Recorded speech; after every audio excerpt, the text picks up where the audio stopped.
First of all, in our signup file, we are going to import our Axios from Axios.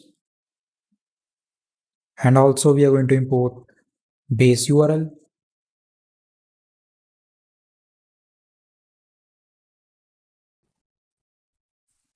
So first of all, we are going to work on our username field. So for that, I'm going to create a use effect here.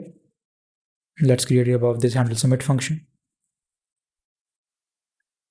And inside here, whenever the username changes, so inside here, we're going to have a condition if username is equals to empty strings. We are going to set the username available to false. Otherwise, we're going to call the function check username. So let's create this function. Check username. It is going to be an async function. And inside the try catch block. So if there is any error, we are going to set error message to username not available.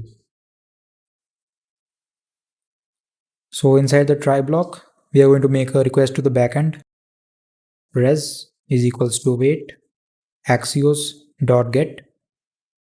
Inside template strings, our route is going to be base URL /API/signup. And here we are going to pass in a username. So inside our signup route, we are going to receive it inside request.params. And I'm also logging the params so that I can show you what you will receive. And if res.data is equals to available, make sure the string is right because we are sending this from the backend if the username is available. So again, I'm just going to paste it here. So if res.data is equals to available, we are going to set the username available to true. And we are going to set the user previous properties. And inside here, we're going to spread the previous. And we are going to just append the username property inside this user state. We are appending this username state right here to this user object. And before the try, we are going to set the username loading to true. And after this function has been called, we are going to set the username loading to false. So let's see if it works. I'm just going to open the terminal here. And inside the username field, let's type in something. And you can see you get the loading sign.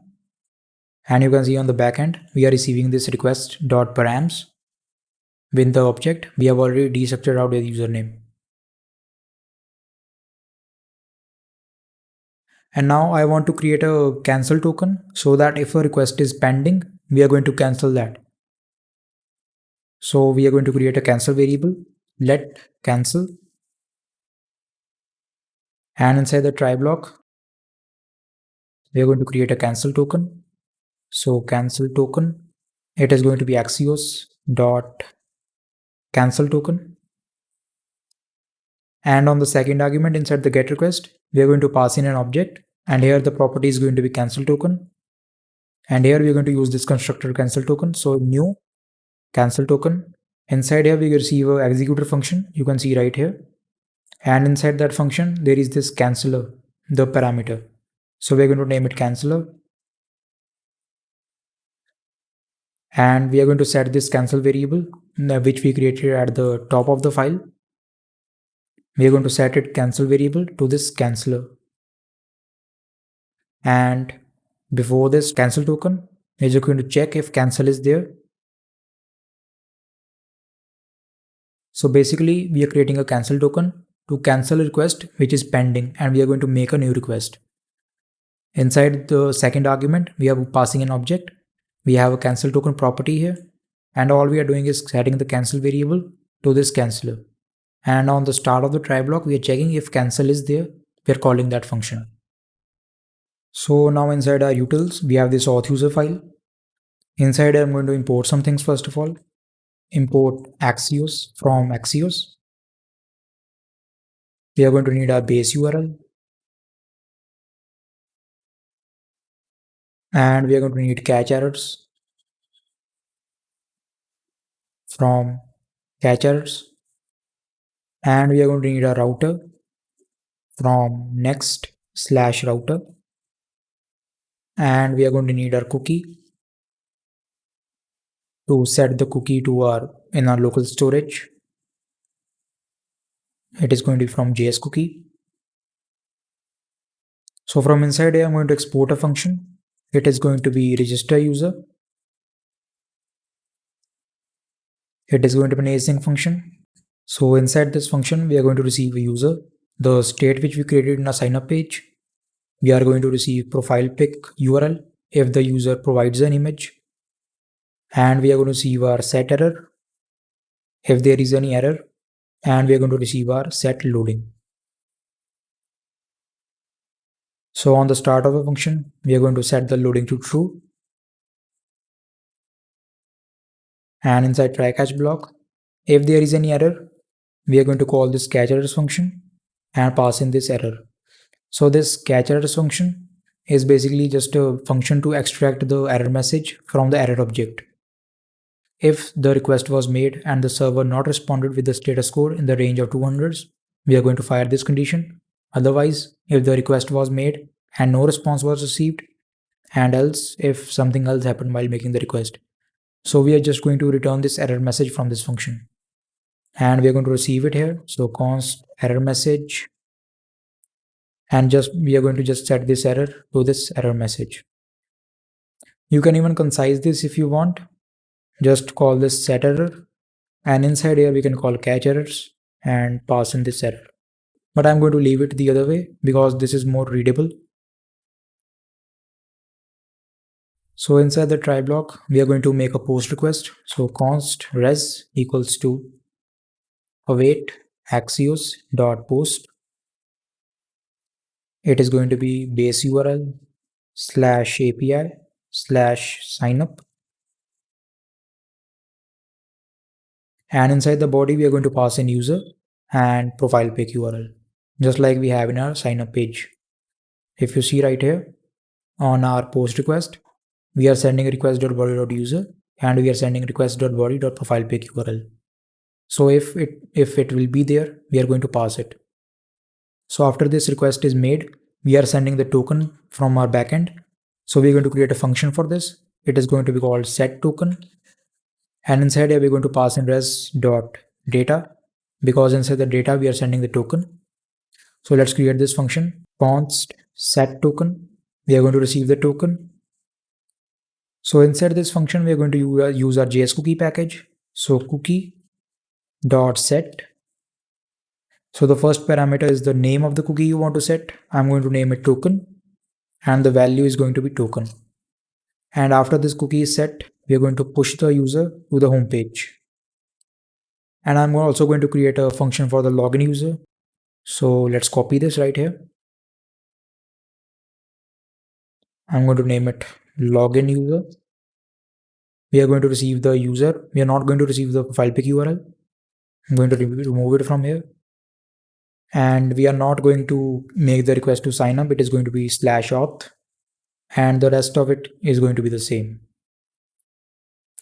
So now let's import this register user in a signup page. Import from utils and auth user. It is register user.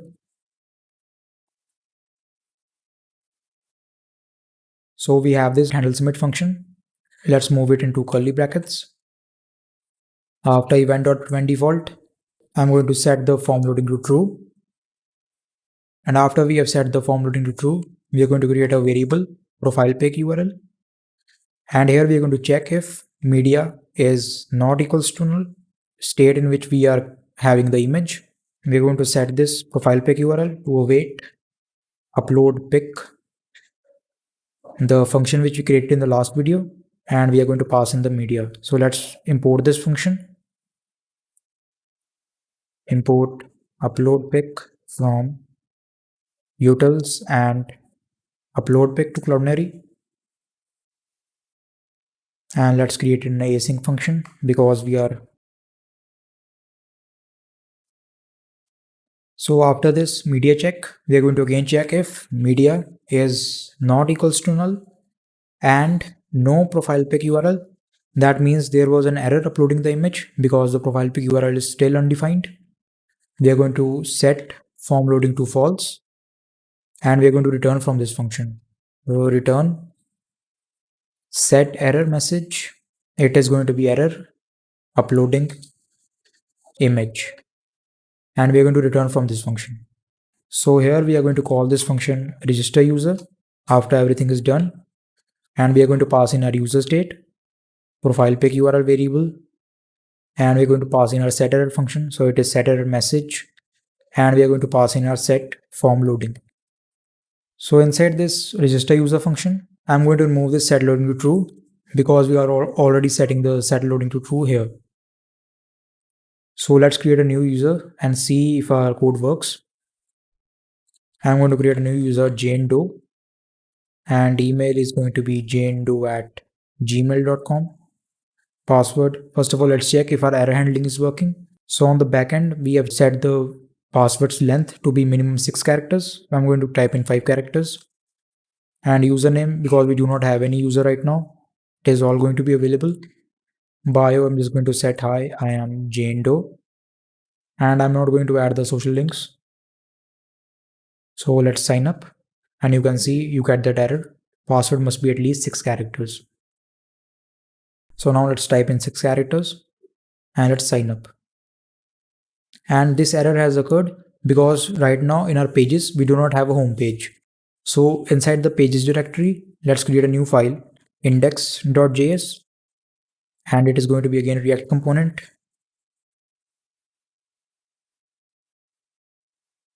So inside the pages folder, if you create an index.js file, it automatically becomes your home page. So now let's see. Right now, there is no authentication in our app. That's why every page is going to be available. We are going to work on that in the further videos. And also in our MongoDB database, you can see our user is created with this Jane Doe. And because we did not provide a profile image by default, the user PNG which we provided, it is taken. So if I go to this link right, you can see this image is automatically chosen as a default. And our profile model is also created.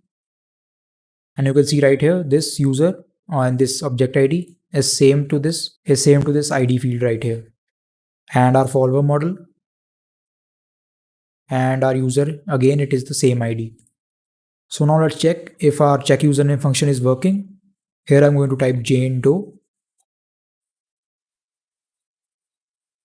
So on our check username function, if there is an error, we are also going to set the username available to false.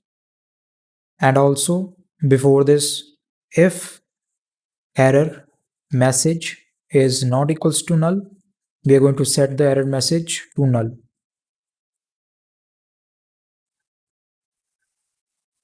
So now let's see if it works. If I type in again Jane Doe, and you can see now our set username available is equal to false. And if I change the username, and the error has also disappeared. So now let's try signing up with the same email ID which we provided for our Jane Doe. And let's try with a different name. And password, I'm going to type in 6 characters. And hi.